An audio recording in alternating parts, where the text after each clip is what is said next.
Exalted is the one who adorns the gathering of the soul with the remembrance of Ali. When we begin to speak about Ali, we find ourselves surrounded by light, because Ali is not just a name but a living stream of guidance that flows across centuries. His life was a book written with courage, wisdom, humility, and divine closeness. To remember him is not simply to recount history but to awaken the sleeping heart and to set it free from the chains of forgetfulness. Every gathering that is filled with the memory of Ali becomes purified for the soul, for in such remembrance there is nourishment, just as rain revives barren earth. Ali was born within the sacred walls of the house of God, a sign that his entire being belonged to the service of the divine. From the first breath he was chosen and set apart. His youth was spent in loyalty to the Prophet of mercy. When others hesitated, Ali was firm. When others doubted, Ali believed.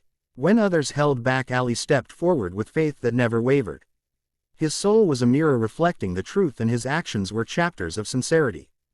To recall this is to learn that faith is not a word but a living force that transforms weakness into strength. The gatherings of remembrance become gardens because Ali himself was a garden of virtues. Imagine a soul seated in a circle of remembrance. As his name is spoken, fragrances of patience, courage, generosity, and knowledge begin to spread. The soul feels lifted as if it were a bird rising above the cage of the world. Those who sit together to remember Ali discover that their hearts beat in rhythm with eternity. For he was the gate to wisdom, and wisdom never fades. Ali's sword in the battlefield was sharp, but sharper still was his compassion. He struck down injustice but never oppressed. He defended truth but never sought worldly gain. To remember this is to understand that true power lies in service, not domination. When the soul gathers and repeats his virtues, it learns that strength is not in the hand but in the purity of intention. Exalted indeed is the one who gathers people for such remembrance, because he is guiding them to drink from the river of Ali's example. Ali's words remain alive. They are not echoes lost in history but living voices that speak to the conscience of every age. He said that wealth diminishes when spent but knowledge increases when shared. He taught that silence can be more powerful than speech when guided by wisdom. He declared that the worth of a man is what he does well. To remember these teachings is to breathe fresh air into a weary heart. Every soul that recalls his sayings feels its burden lighten, for his words carry the fragrance of divine mercy. Let us imagine that a gathering sits in remembrance at night. Lamps are lit softly. The world outside is drowned in noise, but within this circle peace descends. The name of Ali is spoken and hearts soften. One person recalls his bravery at Badr, another recalls his patience at Siffin, another speaks of his nights in prayer where he whispered to his Lord until dawn. Each memory adds a jewel to the crown of remembrance.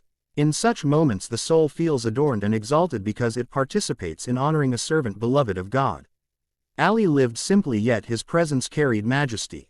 He dressed plainly, he ate sparingly, he worked with his own hands, yet kings trembled before his courage.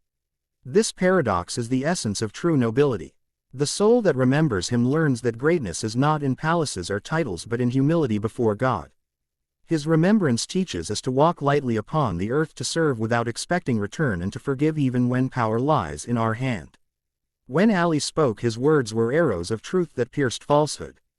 Yet those words were also gentle streams that comforted the broken. He advised to cultivate the heart with wisdom because the heart is a fertile field. He warned against greed, for greed blinds the eyes of the soul. He urged compassion for the poor, saying they are your brothers in creation. These lessons shine in gatherings of remembrance like stars guiding travelers. To speak of them is to guide the soul from darkness to light. The remembrance of Ali is not bound by time or place. It is an ocean without shore. A soul sitting alone and whispering his name participates in the same ocean as a gathering of thousands who proclaim his virtues. The ocean refreshes both alike. Every time his memory is invoked, angels record blessings for those present because they have chosen to honor one who honored truth. In the depth of the night, when Ali bowed in prayer, his forehead touched the earth longer than the stars remained in the sky. His whisper to the divine was filled with awe and humility.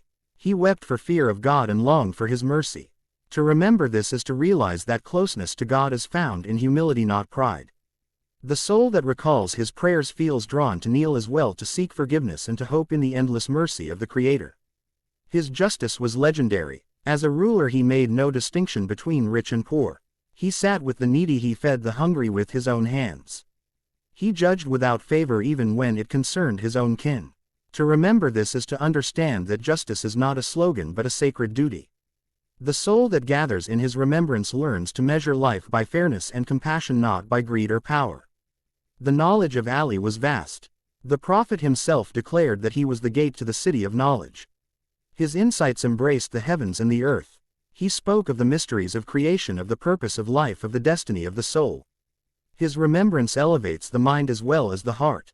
Those who recall his teachings find themselves freed from ignorance and guided toward clarity. Ali's patience was unmatched. Betrayed by those closest to him, denied of his rights, oppressed for years, yet he never abandoned truth. He bore hardship with dignity.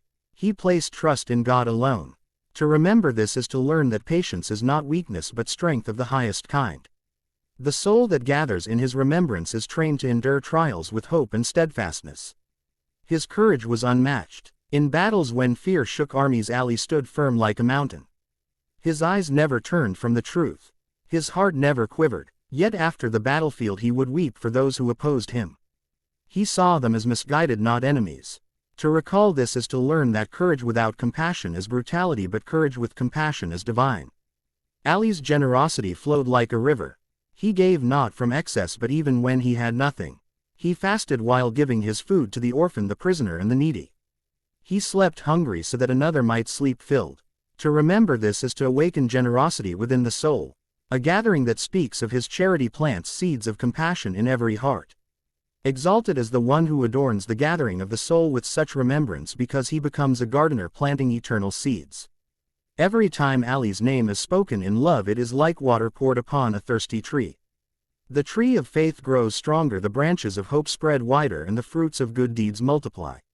Ali was both warrior and sage, both ruler and servant, both lion and ascetic. His remembrance unites opposites and teaches balance. He shows us that one can be strong yet gentle, just yet merciful, powerful yet humble. To recall this harmony is to guide the soul toward completeness. When a gathering remembers Ali, it is not only remembering one man, but it is remembering a whole way of living, a whole vision of faith, a whole horizon of light. It is to remember honesty in business, kindness in family, justice in leadership, humility in worship, and courage in truth. This is why such remembrance exalts the soul, for it connects the earthly with the eternal. Even in his last moments, when struck by treachery, Ali's lips spoke of God. His concern was not for himself but for justice and for the guidance of the community. He instructed kindness toward the orphan and fairness to the neighbor. To recall his departure is to be reminded that life is fleeting and that only righteousness endures. Every age needs his remembrance.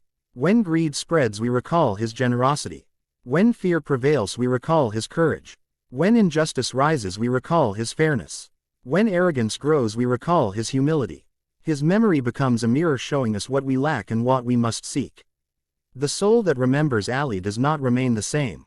It begins to crave truth more than comfort, justice more than gain, humility more than pride. It feels adorned because the remembrance has clothed it with virtues. Exalted is the one who adorns the gathering of the soul with the remembrance of Ali, for he has built a palace not of stone but of light within the hearts of those who hear. Such a palace does not crumble with time but stands firm as long as the soul seeks truth. To remember Ali is to remember the highest qualities of humanity joined with the deepest closeness to God. And as long as his remembrance continues, the soul remains alive, awakened, and adorned with honor.